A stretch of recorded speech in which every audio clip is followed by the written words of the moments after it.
गुरु की कितनी दृष्टियां होती हैं तो आप क्या कहोगे? 5, 7, 9। शनि की कितनी दृष्टियां होती हैं तो आप क्या कहोगे? 3, 7, 10।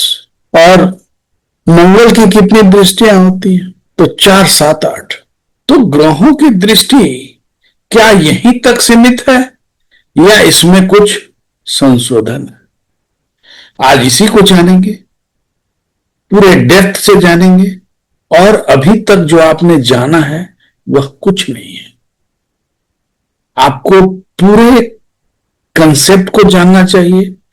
और अगर इसको आपने नहीं जाना तो आप समझ लें कि आपने एस्ट्रोलॉजी को ढंग से सीखा ही नहीं।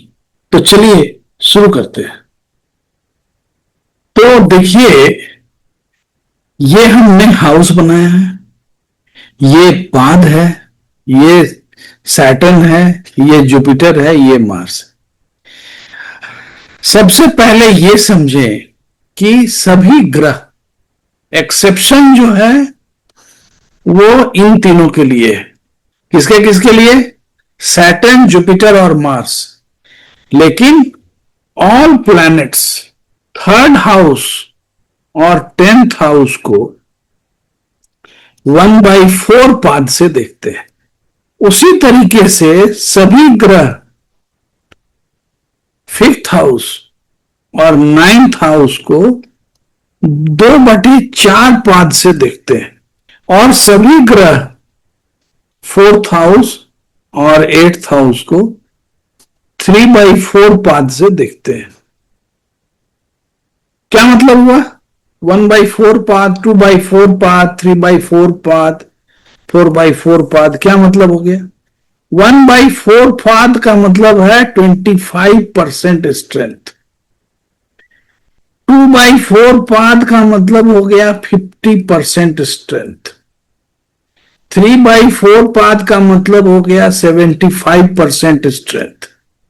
एंड 4/4 पाद इज इक्वल टू 100% स्ट्रेंथ। ठीक? और 7th हाउस को 4/4 पाद से देखते हैं। This is the general principle. क्या? कि सभी प्लेनेट 3rd हाउस और 10th हाउस को 1/4 पाद से देखते हैं। 5th हाउस और 9th हाउस को 2/4 पाद से देखते हैं। 4th हाउस और 8th हाउस को 3/4 पाद से देखते हैं। और 7th हाउस को 4/4 पाद से देखते हैं। ठीक है?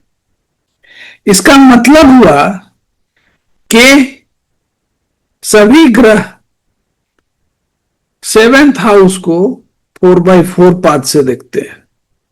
तो इसलिए हमने सैटर्न, जुपिटर और मार्स के लिए भी इसी को रिपीट कर दिया। ठीक है? लेकिन जो बाकी दृष्टियां हैं उसमें थोड़ा सा मॉडिफिकेशन है।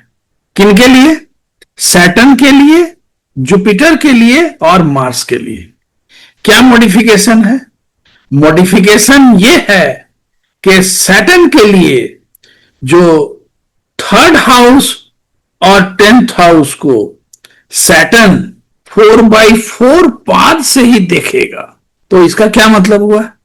कि जो सैटर्न है वो 3rd हाउस को 4/4 पाद से देखेगा, 5th हाउस को 2/4 पाद से देखेगा, 4th हाउस को 3/4 पाद से देखेगा, 7th हाउस को 4/4 पाद से देखेगा, 8th हाउस को 3/4 पाद से देखेगा, 9th हाउस को 2/4 पाद से देखेगा और 10th हाउस को 4/4 पाद से देखेगा। ठीक? क्या मतलब हुआ? यहां 100% देखेगा, यहां 50% देखेगा, यहां 75% देखेगा, है? यहां 100% देखेगा, यहां 75% देखेगा, यहां 50% देखेगा और यहां 100% देखेगा। This is for Saturn. अब जुपिटर के लिए क्या एक्सेप्शन है? जुपिटर के लिए एक्सेप्शन है कि 5वें हाउस को वो जो 2/4 लिखा हुआ है वो 4/4 पाद से देखेगा। ठीक? और किसको देखेगा? 9वें हाउस को 4/4 पाथ से देखेगा। ठीक। सो ये कंप्लीट कैसे हुआ? ये कंप्लीट हुआ कि जुपिटर जो है वो थर्ड हाउस को 1/4 पाथ से देखेगा, जो कि एक जनरल रूल है। एक्सेप्शन कहां पे आया? ये एक्सेप्शन है और ये एक्सेप्शन है, बाकी सब जनरल रूल है। इनके लिए ये एक्सेप्शन है और ये एक्सेप्शन है। अब यहां पे क्या हो जाएगा? जुपिटर जो है वो फोर्थ हाउस को 3/4 पाथ से देखेगा, जुपिटर जो है वो एट्थ हाउस को 3/4 पाथ से देखेगा, जुपिटर जो है वो 10th हाउस को क्या करेगा? 1/4 पाथ से देखेगा। अब मार्स के लिए क्या एक्सेप्शन है? मार्स के लिए एक्सेप्शन है कि फोर्थ हाउस को 4/4 पाथ से देखेगा और एट्थ हाउस को 4/4 पाथ से देखेगा।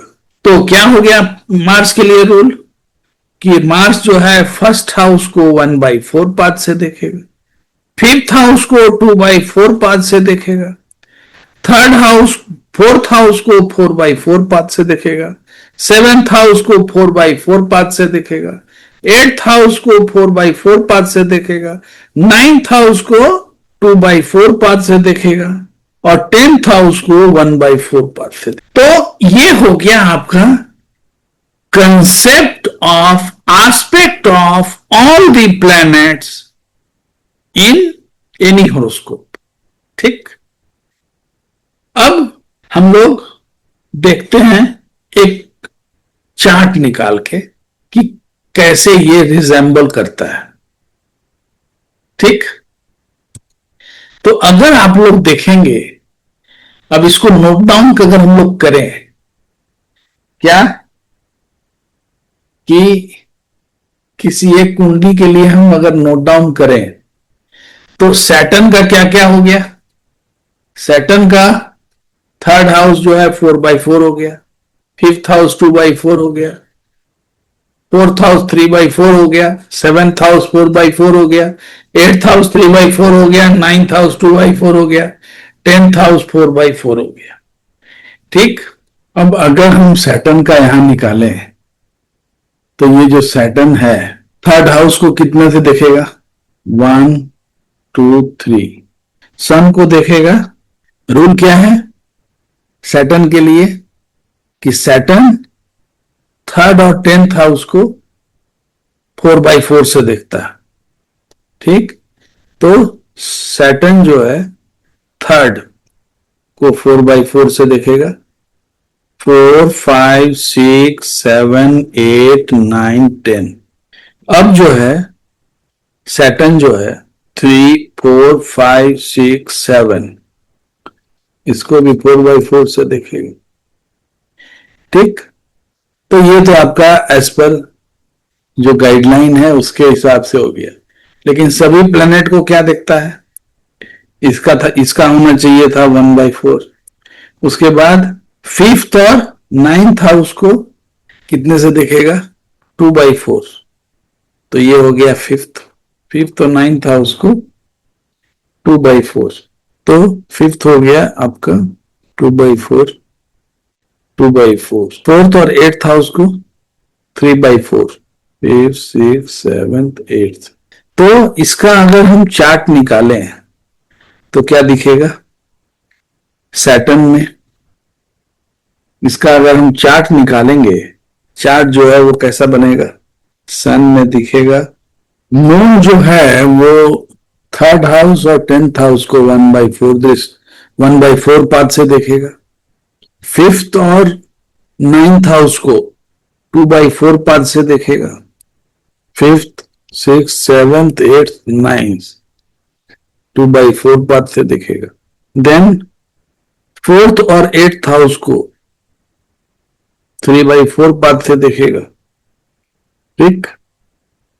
और सेवेंथ हाउस को 4/4 पाथ से देखेगा। ठीक है।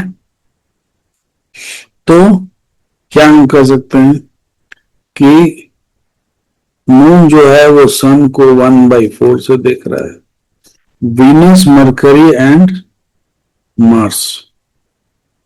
Venus, Mercury and Mars. Venus, Mercury, Mars. और केतु को 2/4 पाद से देखेगा, जुपिटर को 4/4 पाद से देखेगा।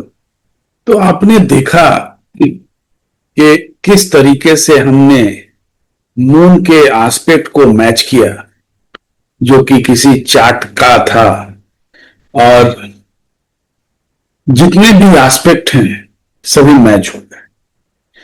तो अगले लेक्चर में हम लोग एस्पेक्ट के साथ साथ जो ग्रह का जो स्ट्रेंथ है वो किस तरीके से ग्रहों के भोगांश के चलते चेंज करता है, इसको हम लोग समझेंगे। आज के लिए बस इतना ही। अगर आपको ये वीडियो पसंद आया हो तो कृपया इसको लाइक करें, दोस्तों के साथ शेयर करें, और जो भी पोर्शन आपको समझ ना आया हो उसकी चर्चा करें।